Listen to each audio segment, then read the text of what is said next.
ngayon sa park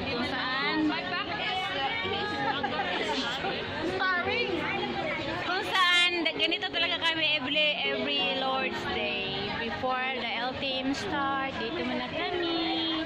Picture, smile na picture. King, sa vlog picture. Diyan. Picture with video to. Pag-comment kayo, huwag mo na saring ako ha. Uy, ano mo ako? Kulang na lang sa akin, Jing. Ano? 740 subscribers. 740 lang lang. Tulungan mo ako. Malapit na ako makapira. Kaso lang, lumalagas yung mga saging ko. Biglang nawawala. 260 pa yung ano ko. Guys, please support me. Mag-like ako sa video ko, mayroon na mag-subscribe. Uy, sir. Oo, subscribe yung pula. Hindi nakasubscribe ako sa iyo. Subscribe ulit? Hindi na pwede. Hindi ako makalike. Suso, hindi ka mag-subscribe sa akin. Please support my video, YouTube channel. Para din yung Hindi may nakasulat to nakalalabas na subscribe. tapos red email. Ganun? Ay, hindi ka pwede. Mamaya ituruan kita. Ikaw, J, tapos ka na, J. Sa YouTube ako, sa Hindi YouTube. nakano. Tapos wala email.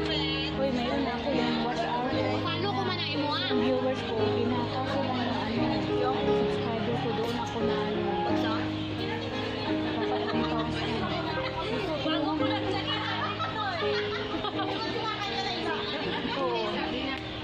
halika na.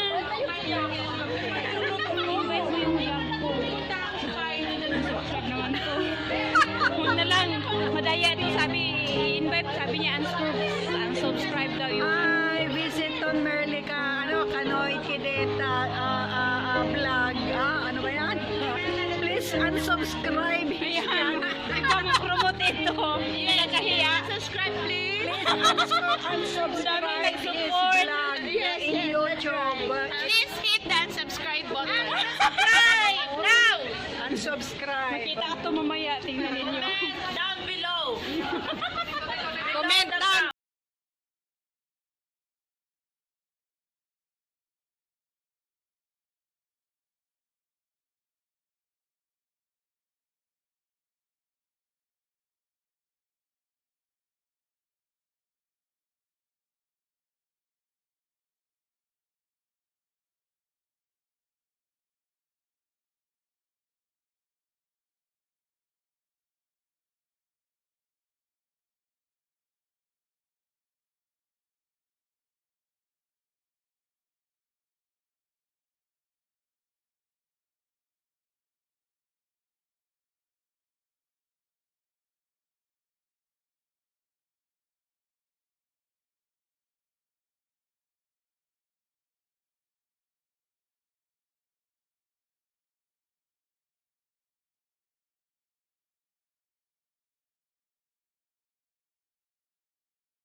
Bye-bye. See you on my next video.